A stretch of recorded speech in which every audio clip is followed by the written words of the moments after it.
नमस्कार आप सभी के लिए। ये आज आपका द हिंदू का एडिटोरियल है। लिखा किसने है? इंदिरा हीरवे ने। ठीक है, बात किस बारे में कर रही हैं? ये जो आपका टाइम यूज सर्वे, मतलब जो आप काम कर रहे हो उसका आपका कितना उपयोग आपने किया और साथ ही साथ आपको कितना पैसा मिला उस चीज़ का। तो उस सब चीज़ों के बारे में ये बात कर रही हैं। तो जैसे कि आप टाइटल में ही पढ़ पा रहे होंगे कि time use survey as an opportunity lost. तो एक अपॉर्चुनिटी लॉस्ट की तरह है टाइम यूज सर्वे। कैसा है, क्या है, ये सब चीज़ें जब आप पूरा का पूरा डेटा पढ़ोगे तो और चीज़ें ज़्यादा क्लियर होंगी और एज वेल एज आपका जो टाइटल है वो भी आपको लिए क्लियर हो जाएगा। अभी आप बस इतना ही समझिए। तो चलिए स्टार्ट करते हैं। अगर आपने चैनल को सब्सक्राइब ना किया हो तो please hit the subscribe button. तो यहाँ पर क्या है, the all India time use survey 2019 has just been published by government of India. 2019 का टाइम यूज सर्वे अभी गवर्नमेंट ऑफ इंडिया ने तुरंत ही पब्लिश किया है, हाल ही के दिनों में। As a survey that have covered entire country for first time. और जैसा कि सर्वे में बताया गया है कि पूरी की पूरी कंट्री को पहली बार कवर किया गया है इस सर्वे के अंतर्गत। The national statical office need to be complemented for accomplish the task.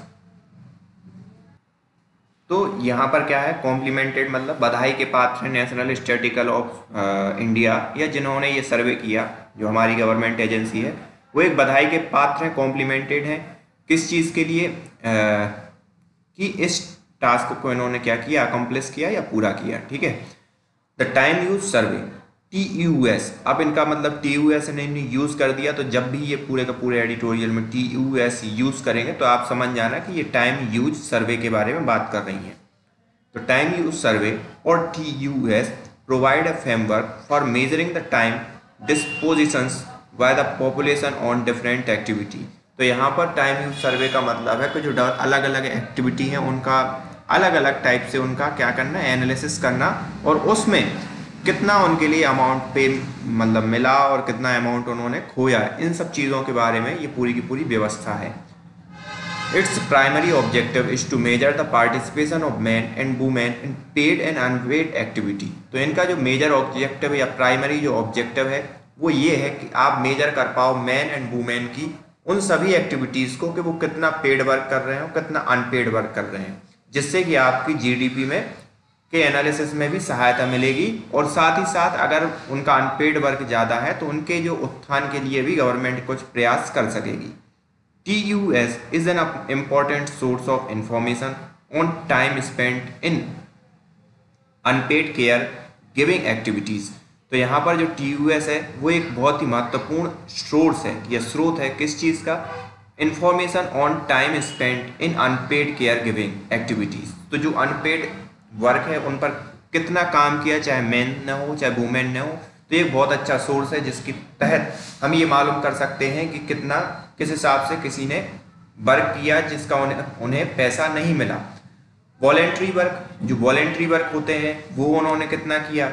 Unpaid domestic service producing. तो वॉलेंट्री वर्क और अनपेड वर्क में अगर आपको अंतर समझ में ना आया हो तो अनपेड वर्क वो ये कहलाता है कि किसी ने आपसे ज़्यादा काम करवा लिया और आपकी इच्छा के विरुद्ध आपको कम पैसा दिया। वॉलेंट्री वर्क में ये होता है कि आप जानबूझकर, आपको मालूम है कि आपको कुछ पैसा नहीं मिलेगा, फिर भी आप क्या कर रहे हो, आपने ये काम स्वीकार किया, तो वो आपका कहलाएगा वॉलेंट्री वर्क। ठीक। Unpaid domestic serving. Unpaid domestic serving में ज़्यादातर महिलाएं आ जाती हैं जो कि घर का काम करती हैं, या उनके लिए इकोनॉमिक के पॉइंट ऑफ व्यू से क्या हो जाता है कि वो अनपेड वर्क में काउंट किया जाता है। वैसे तो घर में अगर हैं तो उनके लिए कोई ऐसी प्रॉब्लम नहीं होती है महिलाओं के लिए, लेकिन इकोनॉमिक पॉइंट ऑफ व्यू से या आर्थिक परिप्रेक्ष्य से अगर देखा जाए तो वो उनका अनपेड वर्क में काउंट होता है, क्योंकि उनके लिए किसी भी प्रकार का अमाउंट पे नहीं किया जाता। It also provide information on time spent on learning, socializing, leisure activities, self care activities ETC। और यहाँ पर कई जो एक्टिविटीज़ होती हैं, चाहे अलग अलग हों, लर्निंग की हों, सोशलाइजिंग की हों, कि सोशल बिहेवियर में लोग कितने मिले जुले, इन सभी चीज़ों पर उसमें क्या है इंक्लूड किया जाता है इस टाइम यूज सर्वे में। By the house hold member, जो भी हाउस होल्ड मेंबर है उनके द्वारा कितना कहाँ समय खर्च किया गया, सीधी सी बात है। ठीक है। The data collection was done for 1 day normal और other day in a 24 hour time diary. तो यहाँ पर पहले दिन मतलब एक दिन 2 दिन का यहाँ पर वो किया जाता है। तो पहले दिन कोई पर्टिकुलर टाइम फ्रेम के लिए डेटा कलेक्ट किया जाता है कि पहले दिन आपका 1 घंटे की एक्टिविटी को मेजर कर लिया, और हो सकता है दूसरे दिन आपकी 24 टाइम में आपने क्या क्या किया, इन सभी चीज़ों को क्या किया जाता है, मेजर किया जाता है। Beginning at 4 AM and till 4 AM next day. ठीक है, तो यहाँ पर इन डेवलप्ड कंट्री, अगर डेवलप्ड या जो विकसित देश है उनकी बात करें, where literacy is high, time use is recorded in 24 और time diary by the respondent themselves using 10 to 15 minute time slot. तो जितने भी विकसित राष्ट्र हैं वहाँ पर ये जो टाइम यूज सर्वे है वो 24 मतलब पूरे के पूरे दिन के साइकिल के हिसाब से चीज़ें काउंट हो रही होती हैं। और जो विकासशील या जो विकसित देश नहीं है वहाँ पर क्या होता है कि कुछ घंटे का उनकी टाइम की एक्टिविटी मेजर कर ली तो उतना समय हो जाता है। लेकिन जो विकसित देश है वहाँ के वॉलेंटरी क्या करते हैं, लोग इन्वॉल्व होते हैं और खुद के 10 से 15 मिनट निकाल के इन सर्वे का पार्ट बनते हैं और इन सर्वे करवाने में मदद करते हैं। इंडिया की बात करें, in India where the literacy is low, the time diary was filled in by interviewers in 30 minute time slot through face to face interviews. यहाँ पर इंडिया की बात करें तो इंडिया में क्या होता है कि जो एक इंटरव्यूअर होता है वो इंटरव्यू लेता है और फिर वो पूरी की पूरी एक्टिविटी को लगभग 30 मिनट का समय लगता है पर हर एक बंदे के लिए, तो वो उस एक्टिविटी को क्या करता है, फुलफिल करता है। मतलब लोग यहाँ पर खुद चीज़ों को रन नहीं कर रहे होते हैं। International classification of the activity for time use statics of the United nation statics division was used for classification of activity. तो यूनाइटेड नेशन की ये संस्था ही इन सभी चीज़ों का क्लासिफिकेशन करती है और इन सब चीज़ों को आगे गो थ्रू करती है। यूनाइटेड नेशन की बात करें, क्योंकि अभी तक हम किसके बारे में बात कर रहे थे, इंडिया के बारे में। की डेवलपमेंट कौन से हैं, मतलब महत्वपूर्ण जो चीज़ें घटित हुई हैं वो कौन कौन सी हैं। Two recent development which have pushed up the demand for TUS globally are the commitment to achieving the sustainable development goal. दो ऐसी चीज़ें हैं जो घटित हुई हैं और जो डिमांड कर रही हैं कि पूरे के पूरे ग्लोबली TUS की चीज़ों को क्या किया जाए, आगे बढ़ाया जाए। क्यों आगे बढ़ाया जाए, क्योंकि जो हमारा सस्टेनेबल डेवलपमेंट गोल है, सतत विकसित लक्ष्य, सतत विकासशील लक्ष्य जो भी है, वो हमारा 2030 तक जो हमें फॉलो करना है, जो कि कई गवर्नमेंट या कई राष्ट्र उस चीज़ के लिए लक्ष्य निर्धारित कर रखे हैं, तो उसके लिए हमें टाइम यूज सर्वे की बहुत महती आवश्यकता है। And the path breaking resolution of the 19 international conference on the labour statistics on the statistic of work empowerment and the labour under utilisation international labour organisation 2013। ठीक है, तो यहाँ पर एक पाथ ब्रेकिंग रिजोल्यूशन इन्होंने पास किया था 19वीं कॉन्फ्रेंस में। किसकी 19वीं कॉन्फ्रेंस में, इंटरनेशनल लेबर ऑर्गेनाइजेशन की कॉन्फ्रेंस में। और उसका जो ये था, ये रेजोल्यूशन का नाम क्या था, statistics of work employment labour under utilisation. Under utilisation मतलब जिन वर्क को हमने यूटिलाइज नहीं किया है या जिस वर्क को हमने काउंट नहीं किया है, तो उस का जो रेजोल्यूशन है वो भी एक बहुत पाथ ब्रेकिंग था, जिसका हमें सहारा लेना चाहिए, या जो रेजोल्यूशन था उसके रूल्स एंड रेगुलेशन को भी हमें देखना चाहिए। The government of India is fully committed to SDGs। जो गवर्नमेंट ऑफ इंडिया है वो पूर्णतः कमिटेड है किस चीज़ के लिए, सतत डेवलपमेंट गोल के लिए। And has also indicated its inclination to implementing the second. और यहाँ पर उसने ये इम्प्लीमेंट करके ये चीज़ जाहिर भी कर दी है कि वो किसकी तरफ इंक्लाइंड है और उसका इंक्लिनेशन किस हद तक है। TUS data are also required for understanding and monitoring the major socio economic concern of the countries. तो जो यहाँ पर TUS का जो टाइम यूज सर्वे का जो डेटा है वो रिक्वायर्ड है किस चीज़ के लिए, कि अंडरस्टैंड कर सकें और मॉनिटर कर सकें। बहुत बड़ा जो सोशल इकोनॉमिक कंसर्न है कई राष्ट्रों में, उन सभी राष्ट्रों का सोशल इकोनॉमिक कंसर्न मतलब कि जो सोशली अलग हैं और जो इकोनॉमिकली वीकर हैं। ठीक है, इन सब चीज़ों को ध्यान में रखते हुए somehow both these development have not been incorporated in these first time use survey। तो बहुत से ऐसे डेवलपमेंट है हैव नॉट बीन इनकॉर्पोरेटेड, जो कभी मतलब इनकॉर्पोरेट नहीं हुए थे फर्स्ट टाइम यूज सर्वे के अंदर।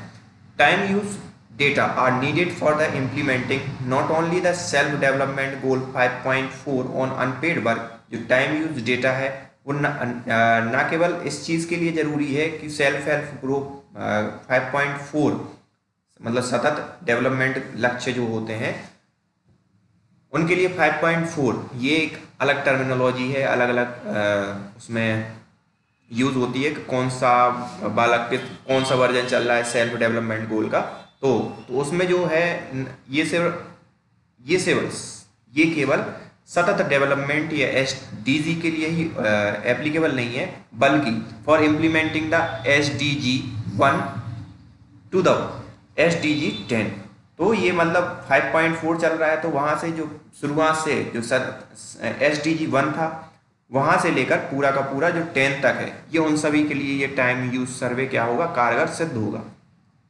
Even for the SDG 5.4 considered to be the most important SDG for measuring the value in the unpaid domestic service and unpaid care where women and men reducing unpaid work through the public service and infrastructure, the Indian TUS data are not adequate। तो यहाँ पर जब 5.4 SDG बहुत महत्वपूर्ण है इन सभी चीज़ों को ध्यान में रखते हुए कि किसका कितना वर्क हुआ, क्या हुआ, इन सब चीज़ों को, तो जो इंडिया का TUS डेटा है वो पर्याप्त नहीं है जितना सतत डेवलपमेंट गोल 5.4 के लिए रिक्वायर्ड है।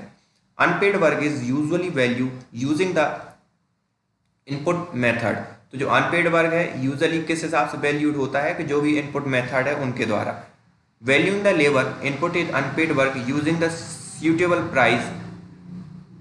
तो यहाँ पर जो एक सूटेबल प्राइस का एक उनका निर्धारण होता है, उस चीज़ से ये निर्धारित होता है कि अनपेड वर्क किस हद तक है, ठीक है। However this valuation is not adequate, जबकि ये जो वैल्यूएशन है वो एक पर्याप्त नहीं है, because it's value only the labour input and leave out the capital and technology use. क्योंकि जो वैल्यूएशन होती है वो सिर्फ लेबर की इनपुट का होता है, जो टेक्नोलॉजी उसमें लगी या जो कैपिटल पे लेबर ने काम किया या जिस कैपिटल के लिए लेबर ने काम किया या जिस कैपिटल की दम पर लेबर ने काम किया और जिस टेक्नोलॉजी की मदद से काम किया, उन सभी को इसमें इंक्लूड नहीं किया जाता। इसलिए जो वैल्यू एडेड किया जाता है या जो वैल्यू निर्धारित की जाती है वो कम्प्लीटली सही नहीं है। Satellite account of unpaid work. Satellite account मतलब एक ऐसा अकाउंट जहाँ अलग से अकाउंट, ठीक है, या जिसकी कोई वो नहीं है। सैटेलाइट मतलब एक अलग थलग अकाउंट अनपेड वर्क का। However take into consideration capital technology while computing the account. तो ये सब क्या करता है कि उन सबको इंक्लूड करता है, कैपिटल को, टेक्नोलॉजी को, जो सैटेलाइट अकाउंट है उसमें, और साथ ही साथ लेबर की। Satellite account of unpaid work use the principle. Satellite account है वो क्या करता है, अनपेड वर्क को काउंट करता है कुछ प्रिंसिपल का यूज करके।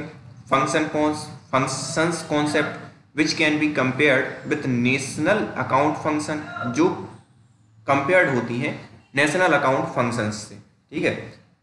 अब ये थोड़े से टर्मिनोलॉजी ऐसी है कि ये स्टैटिस्टिक्स या जो सर्वे होते हैं उनकी थोड़ी सी टर्मिनोलॉजी है, तो आप उतना ना करें। आप बस ये समझें कि सैटेलाइट अकाउंट में क्या होता है कि वो सब चीज़ें इंक्लूड कर दी जाती हैं, जो लेबर हुआ, टेक्नोलॉजी हुई और कैपिटल हुई, इन सभी चीज़ों को करके वैल्यू एडिशन या वैल्यू का मापन किया जाता है। मतलब टाइम की कितनी वैल्यू है इससे मेजर की जाती है। Under this approach unpaid work is presented in terms of the classification and of the function similar to the classification of functions under national account. और इस चीज़ का यूज़ करके जो भी नेशनल अकाउंट है उसके तहत और साथ ही साथ जो सैटेलाइट अकाउंट है उसके तहत अनपेड वर्क का क्या होता है, क्लासिफिकेशन होता है। These account would be comparable with national income account and measure correct contribution of the unpaid work to GDP। और इस अकाउंट से मदद ये मिलती है कि हम कंपेयर कर पाते हैं और GDP में उनका क्या योगदान रहा या GDP पर क्या असर पड़ा, इन सब चीज़ को हम क्या कर पाते हैं, मेजर कर पाते हैं। This account required information on the assets of the house hold that include assets use in domestic service. तो ये जो अकाउंटिंग है उस किस चीज़ की रिक्वायर होती है, उन सभी इंफॉर्मेशन की जो एसेट्स या house hold that include assets use in domestic service, जो डोमेस्टिक या घरेलू उद्योगों में या घरेलू सेवाओं में जिन संपत्तियों का उपयोग होता है उन सभी को इंक्लूड करता है। व्हीकल जो यूज होते हैं उनको इंक्लूड करता है। ट्रेवल एंड कम्यूटिंग, जो भी ट्रेवल है और जो भी कम्यूटिंग, उन सभी चीज़ों को भी इंक्लूड करता है। एंड कंज्यूमर ड्यूरेबल ईटीसी, और जो कंज्यूमर ड्यूरेबल है कितना, मतलब वो है कंज्यूमर ड्यूरेबल, मतलब जो ग्राहक के प्रति अच्छा है, इन सभी चीज़ों को क्या होता है, मेजर किया जाता है। The accounting also require wages rate prevailing in different location, और जो अकाउंटिंग है वो इस चीज़ को भी निहित किया जाता है कि अलग अलग लोकेशंस पे जो मतलब मजदूरी की दर है या मजदूरी किस हिसाब से मिलती है, इन सभी चीज़ों पर भी नज़र दौड़ाई जाती है, उस डेटा को इंक्लूड किया जाता है। Unfortunately this information is not collected by the TUS in the background questionnaire. तो यहाँ पर लेकिन ये है कि जो TUS हुआ है उसमें इन सभी चीज़ों को इंक्लूड नहीं किया गया है, जो भी उनका क्वेश्चनायर था उसमें। In the absence of this information valuation will not be feasible in satellite account. अगर इन सभी चीज़ों को अगर आप इंक्लूड नहीं करते हो तो फिर जो सैटेलाइट अकाउंट है उसके लिए ये सभी उसके लिए जो इन्फॉर्मेशन आपने अभी वर्तमान में कलेक्ट की है वो उतनी फीजिबल नहीं है या उतना उपयोगी नहीं होगी।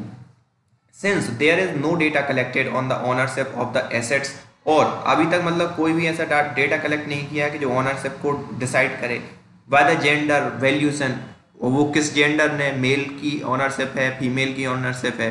Valuation by the gender will not be feasible, तो जो वैल्यूएशन है जो जेंडर की वो भी फीजिबल नहीं होगी, क्योंकि आप इससे निर्धारण नहीं कर सकते कि वुमेन कितनी एम्पावर है आर्थिक रूप से या मैन कितना एम्पावर है आर्थिक रूप से।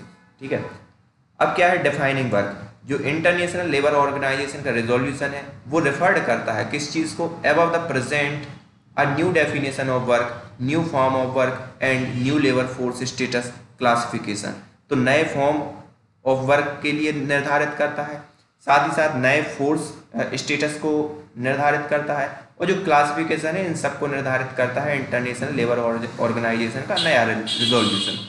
ये it define work as an activity performed by person, तो ये परिभाषित करता है किस चीज़ को, कि जो वर्क जो होता है वो किसी भी एक्टिविटी परफॉर्म्ड की जाती है किसी भी पर्सन के द्वारा in any sex and age of produced good or provide service for use by other or owns use. तो यहाँ पर जो भी किसी व्यक्ति के द्वारा कोई भी चीज़ उन्होंने सेवा दी या कोई चीज़ का प्रोडक्शन किया और उस चीज़ का जो है कोई दूसरा यूज़ कर रहा है, या भले ही जिसने उत्पादन किया वही यूज़ कर रहा है, वही इसमें क्या कहलाता है, वर्क कहलाता है। Work is divided into 5 category, और वर्क को इन्होंने 5 कैटेगरी में डिवाइड कर दिया है। पहले तो वर्क बता दिया, वर्क को इन्होंने 5 कैटेगरी में डिवाइड कर दिया। पहला क्या है, एम्प्लॉयमेंट एंड सर्विस। ठीक है, एम्प्लॉयमेंट और सर्विस, तो एम्प्लॉयमेंट में आपका प्रोडक्शन और गुड्स एंड सर्विस फॉर पे, प्रॉफिट और बार्टर सिस्टम, ये सब चीज़ें आ गई। बार्टर मतलब होता है वस्तु विनिमय। Owns use production of goods and services by household, और फिर दूसरा है क्या, खुद ही यूज़ करें जो भी प्रोडक्शन और गुड्स हैं, मतलब खुद ने ही प्रोड्यूस करी और खुद ने ही यूज़ कर ली घर के उपयोग के लिए। अनपेड ट्रेनी वर्क, जो अनपेड है ट्रेनी वर्क, किसी को आपने ट्रेनी रखा और उनका कोई मतलब उनको आपने कुछ पे नहीं किया इस हिसाब से कि हम उन ट्रेनिंग दे रहे हैं उनके लिए। वॉलेंट्री वर्क, जो स्वयं सेवी वर्क होता है, जैसे कि मैंने बताया था कि वॉलेंट्री वर्क मतलब जो खुद इच्छा से आपने अनपेड वर्क किया। And other work, compulsory work performed without pay to produced good service for other. और कुछ ऐसे वर्क होते हैं जिनके लिए आप जब जिम्मेदारी किसी काम की ले लेते हो तो उसमें आप चाह कर भी उस चीज़ का पैसा नहीं ले पाते कि वो आपकी जिम्मेदारी है, और आप कुछ ऐसे काम कर दे, मतलब कई काम ऐसे आपके इन्वॉल्व हो जाते हैं जिसके आपके लिए पैसा नहीं मिल सकता। Unpaid domestic service and unpaid care are now formally recognised the work for the first time. तो यहाँ पर दो चीज़ों को, यहाँ पर जो इंटरनेशनल लेबर ऑर्गेनाइजेशन है उन्होंने दो चीज़ों को, अनपेड डोमेस्टिक वर्क सर्विस जो कि ज़्यादातर महिलाओं को काउंट किया जाता है, मतलब जो डोमेस्टिक वर्क है उसमें जो अनपेड होती हैं उसको, और साथ ही साथ अनपेड केयर, अनपेड केयर मतलब जो अनपेड सेवा दी गई उस चीज़ को अभी फॉर्मली क्या किया है, रिकॉग्नाइज्ड किया है पहली बार। इंटरनेशनल लेबर ऑर्गेनाइजेशन ने, और उसको भी उन्होंने क्या माना है, वर्क माना है। Clearly the resolution can not be implemented without time use data, और ये स्पष्ट है कि यहाँ पर जो इम्प्लीमेंटेशन है जो ILA का, वो इम्प्लीमेंट नहीं किया जा सकता बगैर टाइम यूज डेटा का यूज़ किए। Several country have initiated the implementation and the ILO has also undertaken pilot studies in several countries. तो यहाँ पर बहुत सी ऐसी कंट्री हैं जिन्होंने इनिशिएट कर दिया है इस चीज़ के इम्प्लीमेंटेशन को। किस चीज़ के इम्प्लीमेंटेशन को, टाइम यूज सर्वे के, और साथ ही साथ इंटरनेशनल लेबर ऑर्गेनाइजेशन ने भी इस चीज़ की शुरुआत कर दी है पायलट प्रोजेक्ट, पायलट स्टडी के तौर पर कई अलग अलग कंट्रीज में। It was a good opportunity for India to implement the resolution, और ये एक गुड अपॉर्चुनिटी थी इंडिया के लिए कि वो इस रेजोल्यूशन को क्या करती, इम्प्लीमेंट करती। However, the Standing Committee on the Labor Force Statistics that designed the time use survey decided to keep resolution out and conducted an independent TUS। तो यहाँ पर लेकिन क्या किया इंडिया ने कि जो स्टैंडिंग कमेटी बनाई थी लेबर फोर्स स्टैटिस्टिक्स के रिगार्डिंग, तो उन्होंने क्या किया कि इस रिजोल्यूशन को दरकिनार कर दिया और टाइम यूज सर्वे कंडक्ट करवाया खुद ही पर्सनल तौर पर।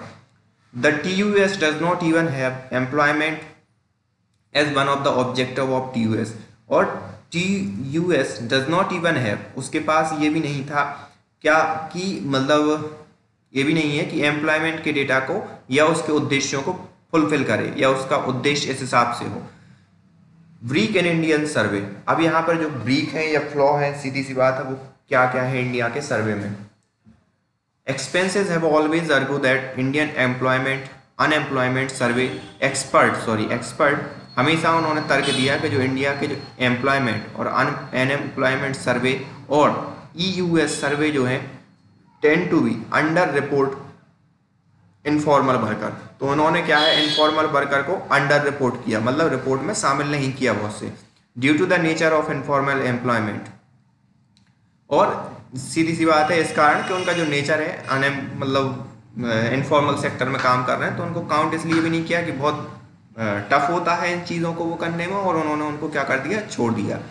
Being frequently intermediate scattered temporary short term or unstable, it is frequently not reported accurately by the EUS। और इनके क्योंकि यही ऐसे होते हैं, कभी आए कभी गए, कभी अलग हैं, कभी अलग रीजन में काम कर रहे हैं, तो इन सब के कारण इन्होंने क्या किया, एक्यूरेटली इनको एक तो रिपोर्ट भी नहीं किया जा सकता और उन्होंने छोड़ दिया फिर EUS ने। Again woman frequently view work as an part of the household work and under reported.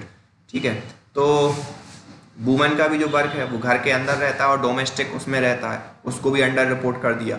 Also the EUS are not equipped to collect data on multiple job performed by the people, the time spent on work. तो यहाँ पर जो है EUS ने वो भी नहीं collect किया कि भाई मल्टीपल जॉब परफॉर्म्ड किए जा रहे हैं अगर एक पर्सन के द्वारा, तो उस चीज़ के डेटा को भी नहीं कंक्लूड किया। साथ ही साथ उसने जो टाइम स्पेंड किया वर्क में उस चीज़ को भी इंक्लूड नहीं किया। The scattered nature of work, scattered nature of work मतलब कभी अलग काम कर लिया, कभी अलग काम, किसी दिन 1 घंटे काम कर लिया, किसी दिन 15 घंटे काम कर लिया, तो इस टाइप के वर्क को भी उन्होंने क्या इंक्लूड नहीं किया under simultaneous activity.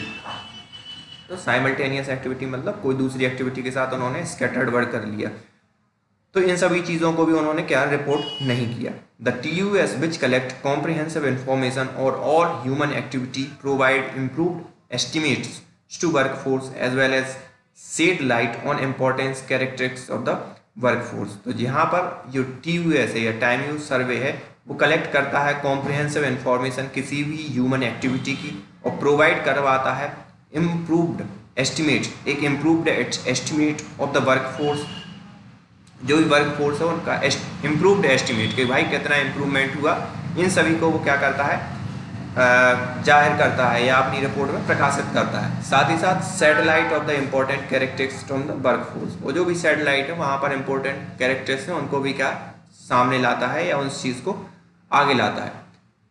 Time use survey can thus provide critical information to use at the richness of the EUS। Time use survey इस हिसाब से यूज कर सकता है, एक प्रोवाइड करवा सकता है क्रिटिकल इंपॉर्टेंस किस चीज़ का, कि जो रिचनेस है उसमें ईयूएस में रिचनेस के हिसाब से पूरा का पूरा डेटा आप कलेक्ट करके उसका यूज़ कर सकते हो। इन शॉर्ट आप ये कहो कि जो यूएस है उस डेटा को इम्प्रूव करने के लिए टाइम यूज सर्वे का डेटा काम कर सकता है। The expert committee on the 62nd round of the NSSO on US therefore recommended the national TUS should follow an EUS। तो यहाँ पर जो TUS है मतलब टाइम यूज सर्वे उसको EUS को फॉलो करना चाहिए, ठीक है। A TUS collect data only for 1 or 2 day per person in a week। तो यहाँ पर जो TUS का जो डेटा है वो किस हिसाब से कलेक्ट होता है, 1 और 2 डे पर वीक का कलेक्ट होता है, ठीक है। While according to the ILO जो इंटरनेशनल लेबर ऑर्गेनाइजेशन है, लेकिन वो क्या कहती है, वो ये कहती है कि a person is work if he has spent at least 1 hour और work in the reference week. तो यहाँ पर उनका एक कहना ये है कि उस व्यक्ति के वर्क को काउंट किया जाएगा अगर उसने 1 घंटे भी काम किया है पूरे के पूरे हफ्ते में। As informal work is frequently intermittent and irregular. तो जैसा कि आपको सभी जानते हो कि जो इनफॉर्मल वर्क होता है वो इनरेगुलर होता है, ठीक है। The TUS information on 1 day work or non work can not qualify the person to be worker on the or non worker. तो यहाँ पर अगर आप सिर्फ 1 दिन का, पूरे हफ्ते पे आप नज़र रखो उस व्यक्ति पर तो वो अच्छी बात है, लेकिन आपने 1 दिन का डेटा ले लिया तो इस चीज़ से आप ये डिसाइड नहीं कर सकते कि वो उसने कितना काम किया है कितना काम नहीं किया, क्योंकि रिमेनिंग डे में हो सकता है उसने ज़्यादा काम कर लिया। तो ये सब चीज़ें प्रश्न खड़े हैं। It is the quite likely that person reporting an non worker on 1 day में वर्किंग ऑन अदर डे। तो हो सकता है कि जिस व्यक्ति ने 1 दिन काम ना किया हो सकता है दूसरे दिन उसने काम किया हो। और इंटरनेशनल लेबर ऑर्गेनाइजेशन का क्या कहना है कि भाई 1 घंटे भी काम किया अगर उस व्यक्ति ने पूरे के पूरे वीक में तो उसका काम काउंट किया जाएगा। और the reporting work may not work for 1 hour totally in a week. और हो सकता है ये वही बात जो मैंने बताई कि हो सकता है जो 1 घंटे वाले रेफरेंस में आपने तो नहीं लिया लेकिन उसने हो सकता है दूसरे दिन 2 घंटे काम कर लिया हो तो वो तो वर्क उसका माना जाएगा। Thus the TUS cannot provide information on the workforce employment status of a person। तो इस हिसाब से क्या है, ये प्रोवाइड नहीं करवा सकता इस टाइप की इंफॉर्मेशन वर्कफोर्स और एम्प्लॉयमेंट स्टेटस को किसी पर्टिकुलर पर्सन की। It is necessary therefore to draw TUS sample from the same sampling framework that used by the labor force survey या EUS। तो यहाँ पर ये प्रमुख बात है कि जो TUS की जो सैंपल है उसको फॉलो करना चाहिए सेम सैम्पलिंग सर्वे जो भी लेबर फोर्स सर्वे होता है उस चीज़ को विथ सम कॉमन यूनिट, जो कुछ कॉमन यूनिट के साथ। The TUS can not complement the labour force survey information. और ये इसका पूरक नहीं हो सकता किसका, TUS सर्वे है जो LFS का पूरक नहीं हो सकता। LFS क्या है, लेबर फोर्स सर्वे का इंफॉर्मेशन का। The independent TUS can not provide estimate of workforce labour force. और जो इंडिपेंडेंट TUS है वो प्रोवाइड नहीं करवा सकता एस्टिमेट वर्कफोर्स और labour force. In short the Indian TUS has missed two important opportunity of implementing the SDG 5.4 and ILO important resolution. तो सीधी सी बात है कि इंडिया का जो टाइम यूज सर्वे है उसने मिस कर दी अपॉर्चुनिटी को, सेल्फ डेवलपमेंट गोल 5.4 को, और साथ ही साथ जो इंटरनेशनल लेबर ऑर्गेनाइजेशन के रेजोल्यूशन है उनको इम्प्लीमेंट करने की अपॉर्चुनिटी क्या है, खो दी है। So this is the end of today's editorial. So thank you for today. अगर इनकी बात करें कि ये कौन है लेखक, तो ये है Indira Hirway, the director professor of economics centre for development alternative Ahmedabad. So thank you for today, मिलते हैं नेक्स्ट सेशन।